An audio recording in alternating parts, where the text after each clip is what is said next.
Seja bem-vindo para esse vídeo e nesse vídeo aqui a gente vai falar sobre a derrota não, né? Porque a gente empatou no tempo normal. Sobre a desclassificação do Brasil no jogo de ontem contra a Croácia. Eu sei que já passou muito tempo, mais de 24 horas desde a eliminação para a Croácia, mas deu vontade de fazer o vídeo só por agora. Então, não tem muita justificativa não, é só porque eu enrolei pra caramba. Enfim, vamos começar trazendo a escalação do Brasil e falando um pouquinho depois da Croácia, e aí a gente vai desenrolando durante o vídeo. A escalação do Brasil foi a seguinte: Alisson, Militão, Marquinhos, Thiago Silva e Danilo, Casemiro, Paquetá e Neymar, Rafinha, Vinícius Júnior e Richarlison. Quem que dá para destacar? Acho que dá para ir destacando jogador por jogador e falando sobre a atuação de cada um. Começando no gol, eu achei que o Alisson fez uma Copa abaixo. Basicamente, quando a gente precisava de um goleiro que fizesse o diferencial, que fizesse o algo a mais, que fizesse o famoso milagre, o Alisson não foi esse cara. No gol que a gente tomou da Croácia, eu achei que, lógico, teve o desvio no Marquinhos que complicou muito a vida do Alisson. Mas que nesses momentos decisivos era para um goleiro do nível dele, um goleiro de alto nível, um goleiro que joga no Liverpool, era para ter feito essa defesa e salvado a gente para a gente conseguir se classificar ainda na prorrogação. Ele acabou não defendendo, não acho que foi uma falha, mas eu acho que nesses momentos é aí que o goleiro do alto nível do Alisson, assim como ele mostrou contra a Coreia, ele foi muito bem contra a Coreia, por sinal. Se não fosse o Alisson, a gente poderia se complicar. É, Ele poderia ter feito a defesa. E nos pênaltis também provou que não é um grande defensor em cobranças de pênaltis, um grande goleiro em cobranças de pênaltis, que diferente do Livakovic, que mostrou isso já contra o Japão e agora contra o Brasil, e do Emiliano Martinez, da Argentina também, que entra basicamente na mente da cabeça dos batedores, né? Eu acho que o Alisson poderia treinar um pouquinho mais nessas cobranças de pênalti, mas já foi, não tem muito o que fazer. O Militão achei que fez muito bem a lateral direita, dupla de zaga com Marquinhos e Thiago Silva também achei que foram bem. O Danilo quebrou um galho até que bom na esquerda. Vale destacar que como o Danilo é destro, o Brasil estava quase sempre fazendo a movimentação de fazer o Thiago Silva, o Marquinhos e o Militão ficarem mais recuados, principalmente no primeiro tempo, quando a gente tentou criar os espaços, achar os buracos da Croácia. O Danilo entrava basicamente numa linha de volante junto com o Casemiro. O Militão aberto pela direita, o Marquinhos no meio, o Thiago Silva abria mais para a esquerda, o Danilo ia para a linha do Casemiro e aí o Paquetá tinha mais liberdade junto com o Neymar. Era basicamente com a bola uma linha de 3 zagueiros e sem a bola o Danilo voltava para a linha de 4 defensores. É uma ideia que eu nunca tinha visto ou nunca tinha reparado, pelo menos, reparado em nenhuma outra seleção e em nenhum time. Eu fiquei surpreso.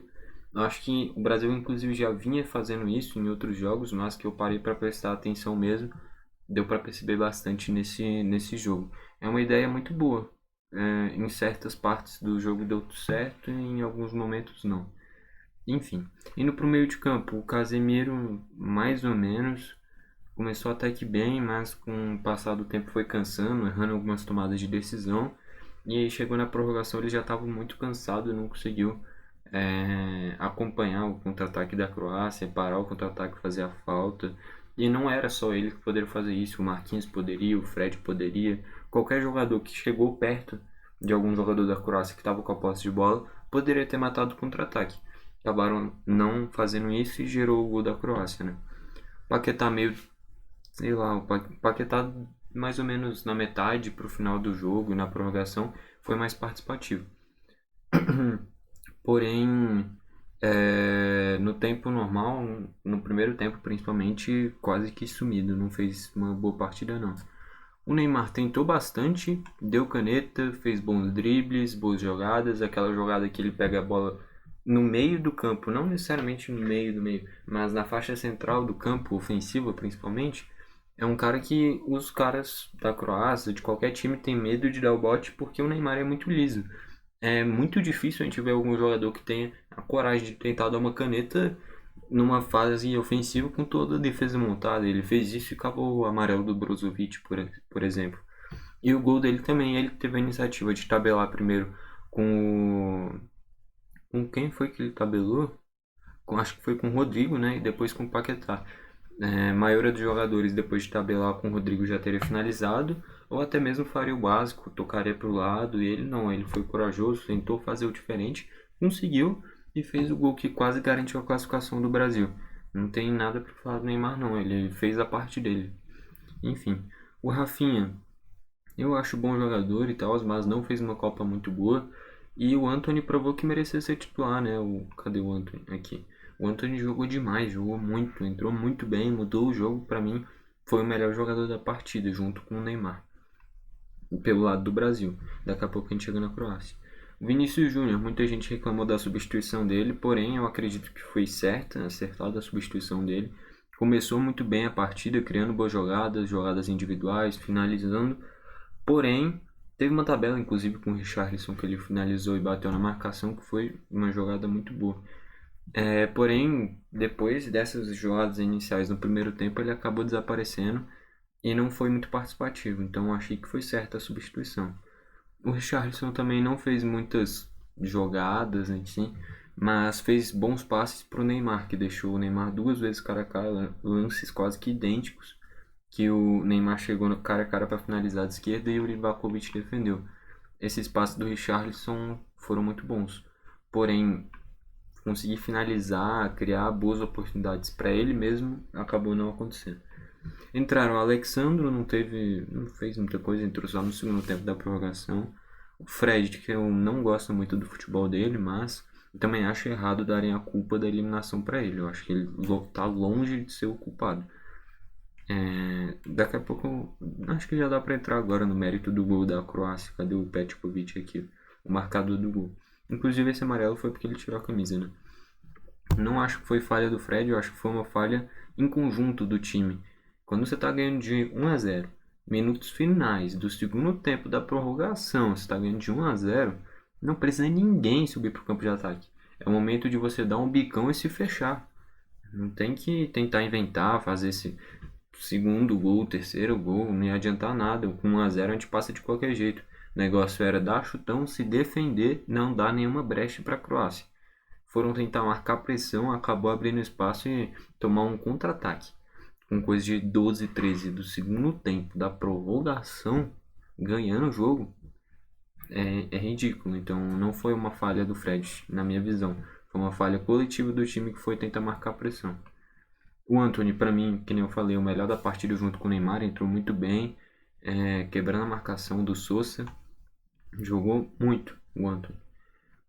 O Rodrigo também, na minha visão, entrou bem, por mais que tenha perdido o pênalti, né? Que não era para ele ter batido, por sinal. Pelo menos não o primeiro. O Pedro também entrou bem, no meu ponto de vista, né? Lógico. Fez a parede, ajudou a marcação, gostei da entrada do Pedro.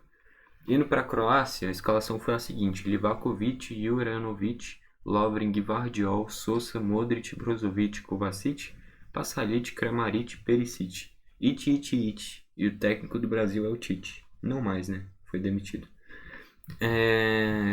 Livakovic, grande destaque da Croácia, me surpreendendo bastante nessa Copa. Um baita goleiro, principalmente nesses momentos decisivos. Foi quem garantiu a classificação da Croácia contra o Japão e contra o Brasil também. Um ótimo goleiro. O Juranovic, muito bom lateral direito. Primeiro tempo jogou muita bola. Foi o motorzinho da Croácia. O Danilo sofreu muito na marcação no primeiro tempo. Jogou muita bola, principalmente no primeiro tempo. O Juranovic é um cara que tem uma massa muito grande, um físico muito forte. Bate nele e sai voando, pô. Ele é muito forte e vai arrastando a marcação, né? E é muito rápido, muito bom lateral. A dupla de zaga é boa também, com o Lovren e o Gvardiol. O Sousa sofreu na mão do Anthony. Meio de campo, para mim, foi aqui que fez a Croácia conseguir manter o jogo pau a pau, manter o jogo parelho. Brozovic e principalmente Kovacic e Modric. Eles rodavam o jogo, faziam a bola rodar. E se a gente for ver as estatísticas aqui, que ficou cadê a posse de bola? 51% para a Croácia, 49% para o Brasil. É só por causa desses três caras, principalmente o Kovacic, que é o que dava mais dinâmica de jogo, e o Modric também, que é o que tem mais capacidade técnica, né? Os dois jogaram muita bola, os três, no geral, muito bem. fizeram o jogo rodar. A Croácia nem chegou perto do gol do Brasil, basicamente, no segundo tempo. Mas foi o estilo optado pelos jogadores da Croácia. Rodar a bola de um lado para o outro com os jogadores do Brasil. Teve momentos que a Croácia chegou a ficar 1 minuto e meio, 2 minutos rodando a bola por causa desses caras. Eles entravam na linha dos zagueiros, lá atrás iam buscar a bola. Os três, Brozovic, Modric e Kovacic. E faziam a bola girar de um lado pro outro, de um lado pro outro. Tinha momentos que parecia que era bobinho. Colocava o Brasil na roda, esses três. O ponto crucial desse time da Croácia é os jogadores que fazem esse time jogar. É esses três, principalmente Modric e Kovacic. No ataque nenhum se destacou muito não, só o Perisic querendo cobrar o Antony, né? E o Antony amassou ele, tá? Depois entraram o Maier, o Petkovic, que foi quem fez o gol, o Budimir e o Orsic, que fez gol nos pênaltis também. Enfim, dos jogadores eu acho que deu para destacar as principais coisas. Indo para as estatísticas, finalizações, 21 do Brasil sendo 11 no gol, e aí entre o Livakovic, que fez uma grande partida de novo, né? E da Croácia, 9 finalizações, sendo uma no gol. Essa uma entrou e foi o gol que fez a partida ir para os pênaltis e que aí a Croácia conseguiu passar. Posse de bola, acabei de falar, 51% para a Croácia, 49% para o Brasil, justamente por causa desse trio do meio de campo, Brozovic, Kovacic e Modric. Os passes, 694 da Croácia, 684 do Brasil, muito parelho. Precisão dos passes, 89% para o Brasil, 88% para a Croácia. Faltas, 22 da Croácia, 24 do Brasil. 3 amarelos para o Brasil, 2 para a Croácia. Nenhum vermelho, 6 impedimentos, sendo 3 para cada lado. E 10 escanteios, sendo 7 para o Brasil, 3 para a Croácia. Logicamente, por a gente ter uma pressão maior, ser uma seleção maior, uma seleção que tem mais história, que tem uma pressão muito maior. No tempo normal a gente foi quem tentou pressionar nos minutos finais, na prorrogação quem teve a iniciativa foi a gente, porque era a gente que precisava passar, a gente que tinha cobrança para passar. A Croácia estava como zebra e acabaram passando nos pênaltis, né? Enfim, também vale destacar, né, que justamente sobre isso daí de ter tomado esse gol no finalzinho do segundo tempo da prorrogação, em um contra-ataque principalmente, né? Eu vi muita gente comparando, falando tipo, nessas horas que a seleção brasileira tinha que ter um pouquinho da seleção argentina, de não ter mais jogo.